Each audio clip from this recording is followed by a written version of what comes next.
selamat sore sahabat dimanapun berada. Sahabat, kita baru saja panen aneka sayur-sayuran dan buah-buahan yang kita tanam di halaman klinik kita. Kita menanamnya ini masih baru sih, mungkin sekitar 1 bulanan lebih, dan kita sudah bisa mulai panen. Sahabat, saya harap sahabat menonton video ini sampai selesai, karena pada kesempatan kali ini, baru saya deg-degan ini, karena ini saya rasa ini adalah masterpiece video kebun Indra Tarigan. Pada satu video ini saja kita akan belajar 7 tahapan dari dasar sampai kita bisa membuat kebun organik sendiri. Ya, jadi sahabat yang punya lahan, halaman rumah, pagar-pagar, atau tanah-tanah yang misalnya sudah disemen sekalipun, yang keras tanahnya ataupun yang sudah di paving block, semua itu bisa kita jadikan tempat menanam secara organik yang akan sangat bermanfaat sekali. Sahabat harus menonton video ini sampai selesai, karena saya berjanji walaupun video ini nantinya panjang, tetapi dengan menonton satu video ini saja, sahabat nanti bisa langsung praktek sendiri di rumah. Saksikan video ini sampai selesai ya.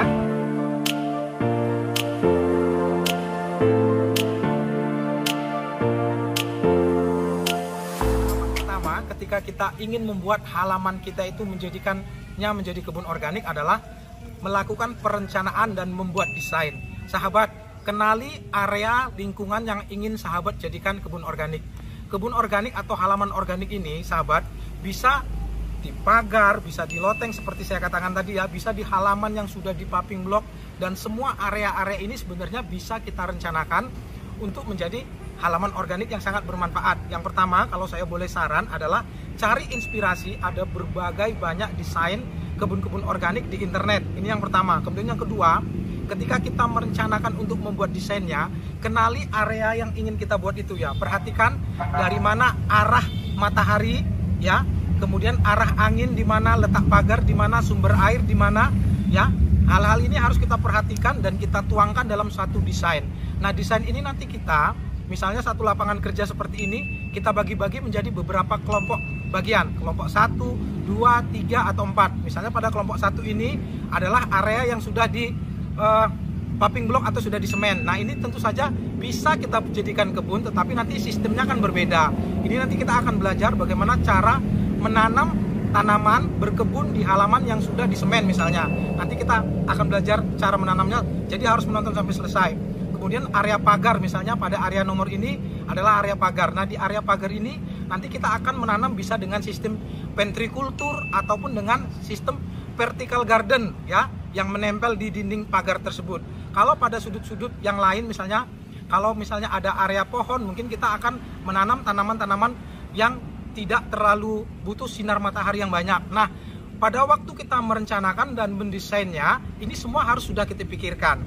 Kemudian poin kedua, ketika kita merencanakan adalah kita menyiapkan beberapa alat yang harus kita punya kalau kita mau berkebun. Mungkin ada sekop, ada cangkul, ada cungkir, ada sarung tangan, ada alat semprotan seperti ini, dan beberapa peralatan berkebun dasar lainnya. Misalnya seperti alat penyiram juga harus kita pikirkan.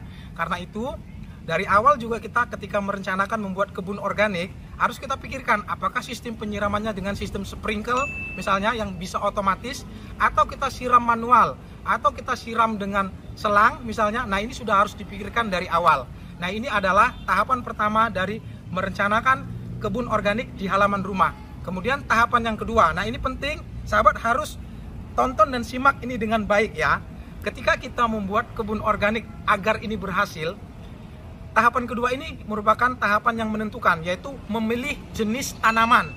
Sahabat, ada berbagai jenis tanaman yang bisa kita tanam di halaman organik.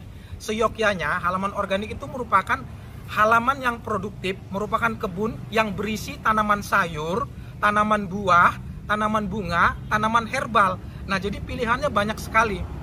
Caranya, kenali tanaman-tanaman itu yang mana yang cocok di area kita. Ada beberapa jenis tanaman yang cocok pada dataran yang tinggi. Ya, jadi kalau kita menanam di dataran tinggi, aneka jenis sayur-sayuran, hampir semuanya itu sayur, wortel, tomat, kentang, cabai, kemudian dan banyak jenis sayur-sayuran lain itu rata-rata cocok di dataran tinggi ya.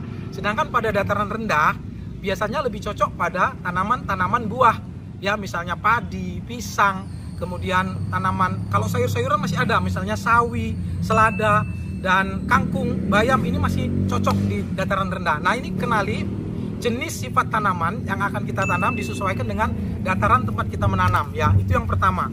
Kemudian yang kedua, kalau kita bingung untuk memilih jenis tanaman, ada 3 saran dari saya agar ketika kita menanam ini kemungkinan keberhasilannya menjadi lebih tinggi.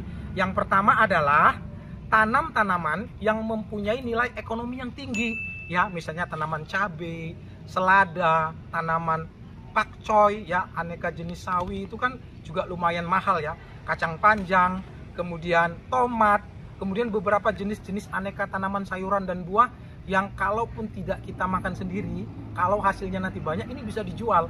Ini tips yang pertama, pilih jenis tanaman yang mempunyai nilai ekonomi tinggi. Yang kedua, pilihlah jenis tanaman yang memang anggota keluarga itu terutama anak-anak suka. Hakikat berkebun organik itu sahabat adalah melibatkan anggota keluarga untuk bisa ikut menanam di halaman rumah kita agar mereka timbul rasa cintanya terhadap alam dan lingkungan. Karena itu tanam tanaman yang memang dia suka. Misalnya kalau anak-anak suka makan jagung, tanam jagung. Kalau misalnya anak-anak suka makan sawi atau pakcoy, tanam sawi atau tanam pakcoy. Jadi dia akan lebih ingin tahu, ingin lebih terlibat untuk bisa menanam. Jadi nanti berkebunnya selain bermanfaat juga akan sangat mengasihkan. Ini tips yang kedua. Dan tips yang ketiga agar berhasil, sahabat, jenis tanaman tadi kan banyak sekali ya. Kadang-kadang kita bingung menanam jenis apa nih. Nah, kalau supaya kita nggak bingung, lihat radius 5-10 km di area kita ya. Jenis tanaman apa yang sudah berhasil dibudidayakan. Nah, ini bisa hampir dipastikan tanaman ini kalau ditanam di tempat kita, dia akan cocok dengan agroklimat, suhu, lingkungan, ketinggian, iklim, cahaya, dan curah hujan akan cocok di tempat kita. Karena itu sahabat jangan terlalu silau. Misalnya kita ini orang Medan, kita jalan-jalan ke Bogor. Nah, di Bogor tuh ada sekelompok petani yang berhasil menanam sejenis komoditas pertanian tertentu misalnya. Dan kita karena tertarik melihat hasilnya bagus, kita langsung mengambil dan menanam di tempat kita. Belum tentu cocok ya. Karena itu kenali agroklimat tempat kita menanam, kenali sifat-sifat tanaman yang ingin kita tanam. Tipsnya ada 3 tadi kalau mau ingin lebih berhasil. Nah, ini adalah tips yang kedua, memilih jenis tanaman. Kita akan masuk ke ke tahapan yang ketiga, dan ini juga sangat penting sahabat ya. Tahapan yang ketiga adalah tahapan yang penting, yaitu kita menyiapkan tempat menanam. Nah, tempat menanam ini akan disesuaikan dengan sistem tempat kita menanam. Waduh, sampai terbalik-balik ya. Tapi intinya begini sahabat, ketika kita menanam tanaman atau berkebun di halaman, sekitar ada 7 sistem menanam yang sahabat harus pahami. Yang pertama adalah sistem bedengan diplot. Sistem bedengan diplot itu contohnya seperti ini sahabat ya. Ini kita membuat bedengan ya di tanah biasanya. Dan biasanya kita membuat sistem bedengan diplot ini, menanam di bedengan ini adalah pada halaman yang tanahnya masih lumayan gembur. Tetapi kalau misalnya tanahnya sudah keras atau tanahnya sudah di paving block seperti ini atau sudah di semen, maka kita bisa memilih sistem menanam yang kedua, yaitu sistem bedengan no diplot atau tidak digali. Ya, caranya adalah kita merangkai papan atau triplek atau batu bata, batu batako ya, kita naikkan antara 15 sampai 40 cm ya, kita rangkai ya, pinggir-pinggirnya kita bisa paku atau bisa kita ikat, bisa kita sokong, kemudian membentuk bentuk yang kita inginkan, bisa segitiga, bisa bulat, bisa persegi panjang sesuai dengan halaman yang ingin kita tanami.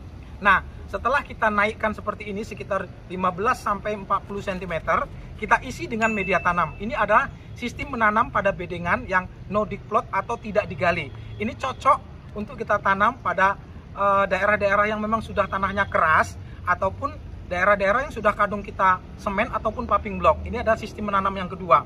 Sedangkan sistem menanam yang ketiga, kita bisa menanam dengan cara ventrikultur.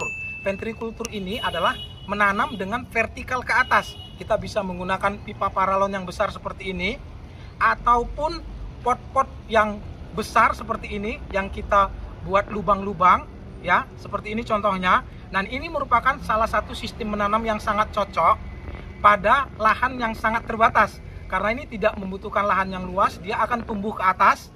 Dan biasanya tetapi kelemahannya kalau kita menanam dengan ventrikultur ini tidak terlalu cocok untuk jenis-jenis tanaman yang berusia panjang, misalnya cabai, tomat ya, atau tanaman-tanaman buah yang membutuhkan media tanam yang lebih besar. Biasanya kalau ventrikultur ini dia lebih cocok pada tanaman-tanaman yang sekali panen, misalnya selada, misalnya sawi, misalnya kangkung atau bayam. Nah, ini mesti cocok ya. Kemudian sistem yang ketiga adalah sistem menanam di pot. Sahabat, kalau kita berbicara tentang berkebun secara organik, nah ini intinya adalah kita memanfaatkan segala sumber daya, bahkan sampah yang ada di rumah. Ya, jadi misalnya seperti kaleng-kaleng cat, misalnya seperti botol-botol minuman atau bekas-bekas tempat makan, ini semua bisa kita jadikan tempat menanam, baik menyemai ataupun menanam. Nah, dengan sistem menanam di pot ataupun di polybag, nah tong-tong bekas ini bisa kita jadikan sebagai wadah atau tempat menanam. Nah sahabat, karena ini sudah azan, kita sholat dulu, nanti kita sambung ya untuk kita lanjutkan. Sahabat harus menonton video ini sampai selesai, karena saya berjanji dengan satu video ini saja sahabat nanti akan bisa menyulap halaman rumah itu menjadi kebun organik yang sangat bermanfaat. Kita lanjut. Sahabat, sistem menanam yang kelima adalah dengan sistem pot gantung atau taman gantung. Sahabat, sebenarnya saya sudah membuatkan video jenis-jenis tanaman gantung yang bisa kita tanam. Ini bagus-bagus sekali. Jadi kalau sahabat terinspirasi ya, ingin menjadikan garasi, teras, ataupun halaman rumahnya tanaman gantungnya itu supaya bagus, jadi kombinasikan aneka jenis tanaman sayur, bisa dikombinasi dengan tanaman hias yang bisa sahabat lihat inspirasinya di video ini. Nah, ini merupakan cara menanam yang kelima. Kemudian cara menanam selanjutnya adalah kalau kita ingin menanam secara vertikal. Ini cocok sekali kalau kita mempunyai lahan pagar misalnya, atau dinding-dinding yang daripada nggak bisa bermanfaat, asal ada cukup sinar matahari, ini bisa kita sulap menjadi vertical garden yang sangat bermanfaat. Bisa ditanami aneka sayur-sayuran, bunga-bungaan, dan buah-buahan sahabat. Sahabat, saya sudah membuatkan videonya sangat lengkap sekali. Sahabat harus menonton ya. Cara membuat vertical garden ala kebun Indra Tarigan. Di sini kita sudah jelaskan detail mulai dari cara desainnya, media tanamnya, cara menanam dan cara merawatnya. Ada di linknya, nanti saya sertakan di deskripsi. Ini merupakan cara menanam yang ke-6 atau yang ke-7, lupa saya. Kemudian cara menanam selanjutnya adalah dengan sistem hidroponik sahabat. Sahabat, kalau untuk video hidroponik saya sudah membuatkan lengkap sebenarnya. Ada hidroponik untuk pemula, ini linknya. Kemudian ada juga cara membuat AB mix sendiri. Jadi ini akan hemat ya. Kita bisa membuat AB mix daun, AB mix buah sendiri di rumah. Caranya ada di link video yang ini, sahabat boleh menonton nanti.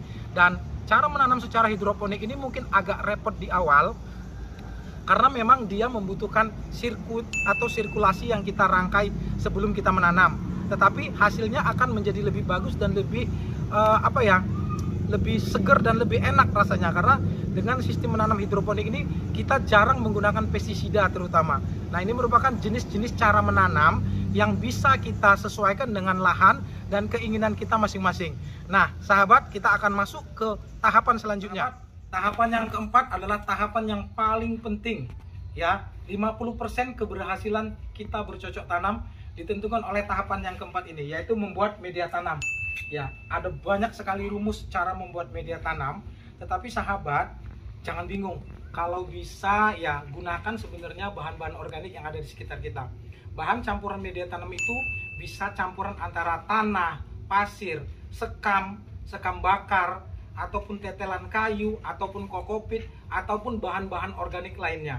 Nah, ada begitu banyak yang bisa kita pakai, tetapi kalau saya boleh saran, kita campurkan tanah gembur dengan sekam bakar dan dengan pupuk kandang atau pupuk kompos dengan perbandingan 1:1:1. Nah, setelah kita campurkan, nah agar nanti fermentasinya menjadi lebih bagus ya, ini kita berikan kapur dolomit dan juga bioaktivator. Bioaktivator itu adalah sejenis mikroorganisme yang akan mengurai unsur-unsur haranya ini agar siap untuk diserap oleh tanaman. Pilihannya bisa E4 ataupun kita bisa membuat mol sendiri ya. Cara membuat mol pengganti E4 itu ada di sini. Kalau sahabat mau menggunakan misalnya bio hayati ya, misalnya seperti trichoderma, sahabat bisa memilih merek Anfus dan memilih merek Sakopi misalnya, dan ini lebih cocok sebenarnya sebagai bioaktivator kalau kita ingin membuat media tanam pada tanaman-tanaman yang gampang terserang jamur atau fusarium ya. Jadi kalau kita menanam paprika, tomat, cabai, ini kan musuh yang paling sering kita hadapi adalah kalau tanamannya nanti layu kuning terserang bakteri dan jamur. Karena itu bioaktivatornya ya sebenarnya boleh menggunakan E4, tetapi kalau kita menggunakan Anfus atau Sakopi seperti ini akan bagus. Saya ulang karena ini penting ya. Kita campurkan perbandingan 1:1. Tanah gembur, sekam bakar, dan juga dengan pupuk kompos atau pupuk kandang, boleh dipilih salah satu. Kita campurkan satu seperti ini. Kemudian kita kasih kapur dolomit ya. Kapur dolomitnya ini ukurannya nggak ada yang mengikat sebenarnya, tetapi kalau untuk volume 100 liter gitu misalnya, 100 liter media tanam yang sudah dicampur itu, kita bisa memberikan sekitar 5 kilo lah, 3-5 kilo kapur dolomit. Kemudian setiap seminggu sekali kita siram dengan starter, yaitu tadi bioaktivator. Boleh menggunakan Trichoderma, merek Anfus atau Sakopi atau merek yang lain-lain, nggak ada masalah. Atau kita bisa juga menggunakan E4 atau mol yang kita buat sendiri. Cara membuat mol ada di link yang ini. Nah, air 1 liter kita kasih sekitar 1 sendok gula, ini sudah ada masuk di dalamnya, dan kita kasih 1 tutup botol E4. Nah, ini kita campur seperti ini ya.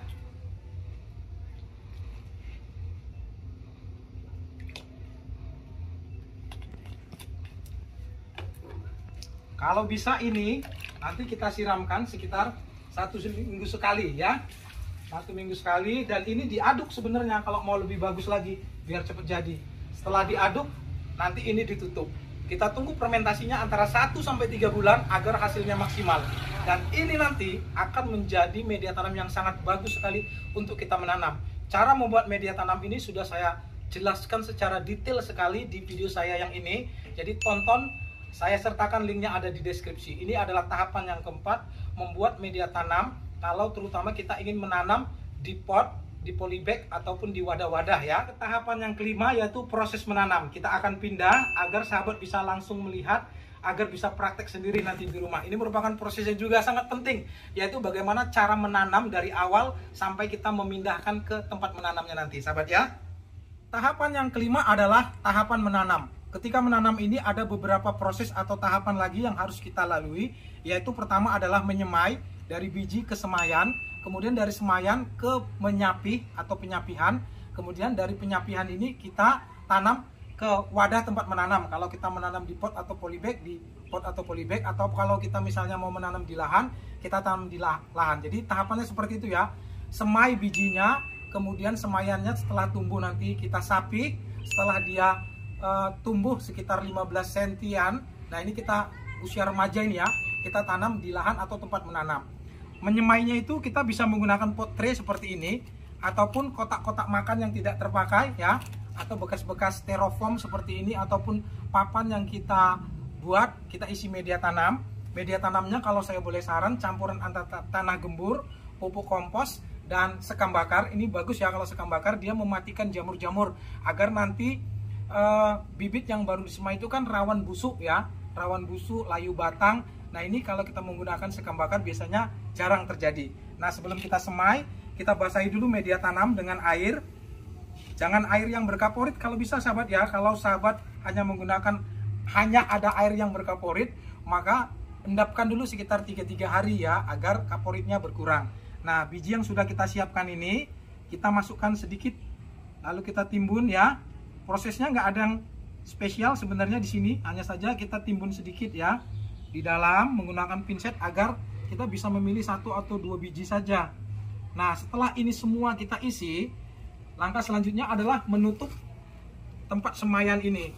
Menutupnya sekitar 3 atau 4 hari, jangan terlambat membuka, karena kalau terlambat membuka, bibit yang berkecambah nanti dia akan mengalami etiolasi karena kurang terpapar sinar matahari. Setelah 4 hari ini kita buka, dan hasilnya nanti setelah beberapa hari sahabat akan bisa lihat sebentar ya. Nanti hasilnya akan bisa seperti ini. Nah, ini setelah beberapa hari setelah kita buka. Untuk perawatannya ini kita siram, semprot ya seperti ini setiap hari ya. Nah, setelah nanti bibit semaian ini cukup untuk bisa kita pindahkan ke tempat penyapihan, yaitu tandanya biasa terbentuk 4-6 helai daun ya sahabat ya. Nah, ini nanti akan kita pindahkan ke tempat penyapihan. Nah, seperti ini misalnya. Kenapa kita membuat bertahap seperti ini, disemai, disapi, kemudian ditanam? Agar nanti kita manajemen pengelolaan lahan itu menjadi sangat efisien. Kalau kita menanam di lahan, kita bisa panen setiap minggu jadinya. Jadi masa panen itu dia jauh lebih singkat. Dibandingkan kalau sahabat langsung menanam biji ke lahan, itu panennya mungkin sekitar 2 atau 3 bulan sekali, ya. Tapi kalau kita membuat seperti ini, nah nanti minggu depan kita semai lagi. Nanti yang sudah kita semai kita sapi, yang sudah kita sapi kita tanam di lahan. Ketika yang di lahan sudah panen, nah bibit sapian itu bisa kita pindahkan. Jadi lahan ini sangat produktif. Itu kenapa manajemen lahan ini harus sahabat mengerti, ya, agar nanti lahan yang sempit ini bisa menghasilkan lebih banyak dan lebih menguntungkan. Nah, setelah dia terbentuk daun yang 4-6 helai daun, ini bisa kita pindahkan. Cara memindahkannya harus hati-hati ya. Bisa menggunakan ujung sendok, bisa juga menggunakan gagang es krim. Nah, ini kita pindahkan kemari. Nah, hati-hati sekali. Ini mohon maaf, ini agak terlalu kecil. Tapi karena ini kita nggak punya yang agak lebih besar, sahabat, mudah-mudahan sudah mengerti maksudnya ya. Nah, setelah ini kita bisa siram. Kemudian diletakkan di tempat yang sudah terkena sinar matahari tetapi masih agak teduh ya. Nah, setelah nanti tanamannya remaja, mungkin sekitar 10-15 sentian, nah ini merupakan saat yang tepat untuk kita pindah tanamkan ke tempat menanam yang sebenarnya, ya di lahan ataupun di pot. Nah, nanti jadi panennya nggak terlalu lama, jadi lahan itu akan tetap berproduksi. Inilah yang disebut dengan manajemen lahan. Saya harap sahabat sudah memahami tentang tahapan-tahapan proses menanam pada tahapan yang kelima ini. Nah, kita akan masuk ke tahapan yang keenam. Nah, ini merupakan tahapan yang sangat penting untuk kita ketahui kalau kita ingin berkebun secara organik, ya. Ayo kita pindah ke depan. Tahapan yang keenam merupakan tahapan yang paling penting untuk kita ketahui kalau kita ingin berkebun secara organik, yaitu perlakuan organik terhadap tanaman. Ada setidaknya 4 perlakuan yang harus kita ketahui. Yang pertama adalah pemupukan. Pemupukan halaman organik harus menggunakan pupuk organik, sahabat. Pupuk organik itu banyak sekali pilihannya, tetapi kalau saya boleh sarankan macam-macam ya, ada pupuk kompos, pupuk kandang, pupuk hijau, pupuk hayati, pupuk guano, pupuk organik cair, dan yang lain-lain itu. Tetapi kalau saya boleh saran sahabat, sahabat harus selalu membuat pupuk kompos, karena pupuk kompos itu merupakan andalan ketika kita berkebun secara organik. Dia bisa dicampur sebagai pupuk dasar pada media tanam. Kemudian dia juga bisa dijadikan sebagai pupuk susulan yang kita bisa berikan 1 atau 2 bulan sekali atau 3 bulan sekali pada tanaman. Sahabat, cara memberikan pupuk kompos itu, kalau kita menanam pada tanaman yang rapat seperti ini bisa kita tabur ya, seperti ini saja kita tabur ya. Sedangkan kalau pada tanaman yang kita tanam satu persatu, misalnya seperti ini atau seperti ini, terong ini ya, ini bisa kita buat lubang di sekitarnya ya. Kita buat lubang di sekitarnya seperti ini. Kemudian nih pupuk komposnya ini kita masukkan ke dalam. Kita masukkan ke dalam dan ini ditimbun. Nah, ditimbun sini, kemudian kita siram. Nah, pupuk kompos ini sahabat tidak boleh tidak tahu cara membuatnya, karena biasanya tanaman-tanaman sayuran, tanaman-tanaman buah di kebun itu dengan menggunakan pupuk kompos saja tanpa pupuk yang aneh-aneh, ini akan sudah bisa tumbuh dan menghasilkan yang bagus. Cara membuat pupuk kompos dari sisa-sisa sampah dapur itu ada di link video yang ini.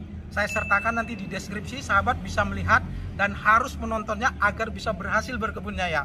Yaitu yang pertama, perlakuan organik itu adalah menggunakan pupuk organik, yaitu salah satunya pupuk kompos. Kalau sahabat ingin tahu cara membuat pupuk yang lain, ada di link yang ini misalnya, ataupun link yang ini, dan banyak jenis-jenis pupuk organik lain yang sudah kami buatkan contohnya. Silakan sahabat tonton dan pelajari.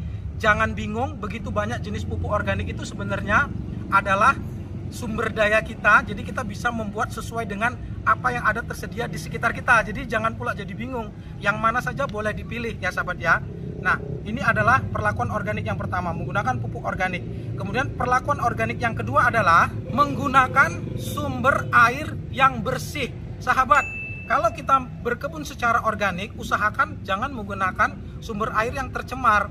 Ya, jadi bagaimana kita tahu sumber air itu tidak tercemar? Biasanya sih kalau air sumur, air sungai, air kolam itu relatif lebih aman dan bersih. Tetapi kalau air keran itu kandungan kaporitnya tinggi.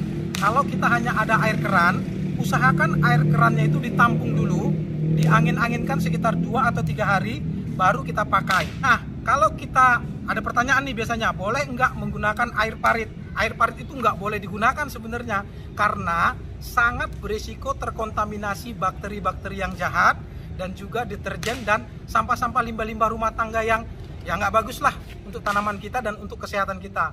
Nah, kalau misalnya kita ingin serius menjadikan kebun kita ini benar-benar organik dan bisa disertifikasi, sumber air ini merupakan salah satu unsur yang akan nanti dinilai.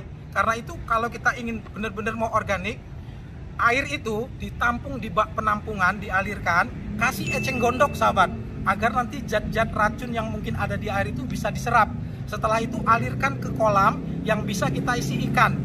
Nah, air kolam ikan ini nanti bisa kita pakai untuk tanaman. Jadi ikannya juga bisa kita panen, airnya juga sudah bersih dan aman untuk kita gunakan pada kebun organik kita. Ini merupakan syarat perlakuan organik yang kedua, yaitu menggunakan air yang bersih. Sedangkan yang ketiga adalah pengendalian hama terpadu. Pengendalian hama terpadu ini meliputi ada sekitar 6, bisa lebih bisa kurang ya.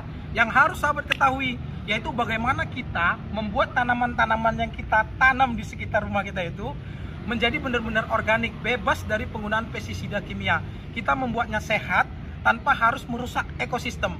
Jadi pengendalian hama terpadu ini ada beberapa prinsip, ada 6 yang sudah saya rangkum. Yang pertama adalah menanam tanaman-tanaman ini secara rotasi sahabat. Ini penting ya sahabat ya. Dengan kita merotasi tanaman saja, biasanya serangan hama itu akan bisa kita kendalikan. Nah, misalnya pada musim ini saya menanam cabai nih seperti ini ya. Nanti kalau cabainya sudah habis panen, saya bisa ganti dengan sawi ya, atau saya ganti dengan tanaman umbi, atau saya ganti dengan tanaman sayur-sayuran atau buah-buahan yang lain. Nah, jadi nanti hama cabai nanti yang begitu sudah mulai berkembang, dia akan putus rantai penularannya.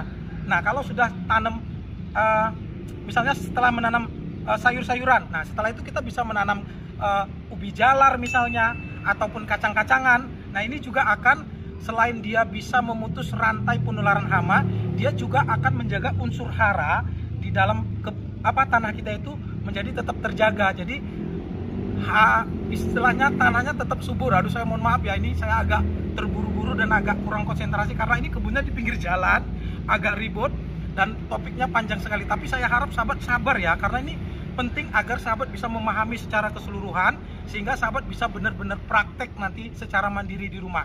Nah, prinsip pengendalian hama yang pertama adalah menanam secara rotasi. Lihat bagan ini, sahabat bisa lihat dari tanaman buah kita bisa menanam sayur, dari sayur kita bisa menanam umbi, kemudian bisa menanam tanaman yang lain. Dan ini bisa kita rotasi agar terjadi pemutusan siklus penularan hama dan juga menjaga unsur hara tetap terjaga di dalam tanah kita. Kemudian pengendalian hama yang kedua adalah menanam secara kompanion atau secara tumpang sari. Sahabat bisa lihat, saya menanam cabai, nih cabai. Kemudian ini saya menanam kangkung. Kemudian di situ ada serai, ada bawang, ada tanaman umbi-umbian jahe, kemudian lengkuas, ada tanaman bunga, ada tanaman lidah mertua, sansifera ya, ada terong. Nah, inilah yang disebut dengan menanam secara kompanion ataupun secara tumpang sari. Menanam secara tumpang sari merupakan ciri khas berkebun secara organik, karena ini akan membuat tanaman lebih saling melindungi satu sama lain. Ya, biasanya serangan hamanya akan terlokalisir pada jenis-jenis tanaman tertentu saja dan enggak menyebar kemana-mana. Ya, tanaman-tanaman ini juga akan bisa saling melindungi, terutama kalau kita menanam beberapa jenis herbal sebagai tanaman tumpang sarinya. Misalnya serai, misalnya kemangi, misalnya lengkuas, jahe, dan beberapa tanaman herbal ini wajib kita tanam secara sporadik di kebun ini agar tanaman yang lainnya itu menjadi lebih sehat. Nah, ini adalah prinsip pengendalian hama yang kedua, yaitu kompanion. Sedangkan pengendalian hama yang ketiga adalah melakukan ya pengendalian hama secara manual. Sahabat, kalau misalnya kita punya kebun nggak terlalu lebar, sahabat bisa lihat sini. Kalaupun misalnya ini ada hama nih seperti ini, nah ini ulat ini, ya diambil saja, ya diambil dan dibuang, ya dikasih ayam atau dikasih bebek kalau kita memeliharanya ya. Jadi belalang, ulat, hal-hal seperti itu kita kendalikan secara manual dulu. Kalau ini nggak mempan, lakukan semprot dengan tekanan tinggi, dengan air disemprot sehingga kutu-kutu ini nanti bisa jatuh. Sahabat, saya benar-benar sumpah ya, masa begitu aja sumpah ya, saya benar-benar mengatakan ini dengan jujur ya, seluruh tanaman di kebun ini sama sekali tidak menggunakan pestisida baik kimia ataupun organik. Ya, saya buang satu persatu ya. Kalaupun nanti di sini ada yang sedikit-sedikit keroak dimakan oleh belalang ataupun ulat, ya ekosistem alam itu kan seperti itu. Sudah dari dulu memang ada siklus rantai makanan ya, dimana istilahnya hewan-hewan kecil itu memakan tumbuhan, kemudian tetapi dia juga menjadi makanan dari hewan-hewan predator yang ada di atasnya, dan hewan-hewan predator ini penting ya sebagai penyerbu misalnya, sehingga tanaman-tanaman yang lain itu berbunga dan berbuah. Jadi ini semua saling ketergantungan. Berkebun secara organik sahabat, bisa ingatkan ya, kita tidak memusnahkan hama tetapi mengendalikan ya, karena hama dalam kacamata berkebun organik itu memiliki manfaat tertentu juga dalam ekosistem.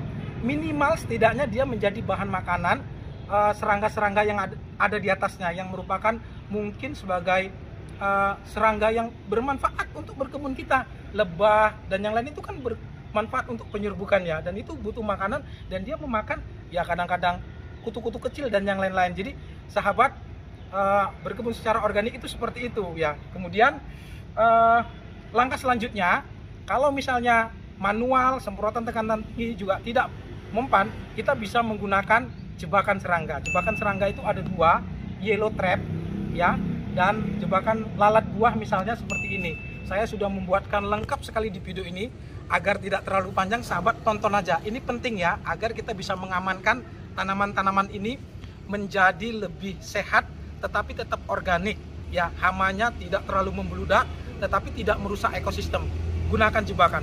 Kalau semua sudah kita lakukan, kita juga bisa memanfaatkan predator alami. Sahabat, kalau sahabat lihat di sini tadi saya ada melihat kepik. Nah, nanti saya videokan ya.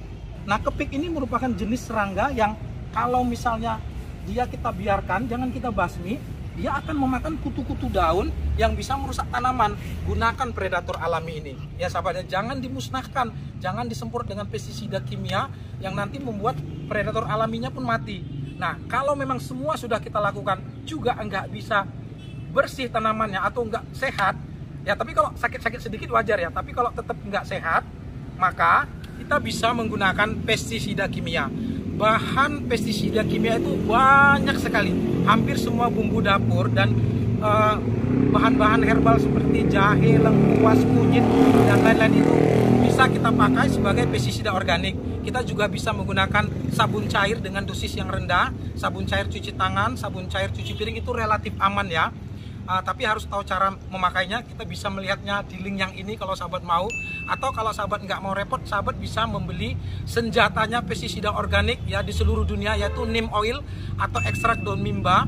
Bisa dibeli online seperti ini penampakannya ya, bisa disemprot kepada tanaman-tanaman agar lebih sehat. Kalau mau buat sendiri bisa ada di video yang ini, dan banyak sekali pestisida kimia yang ampuh, bermanfaat dan bisa kita gunakan untuk tanaman baik skala kebun rumahan ataupun skala kebun yang sangat luas.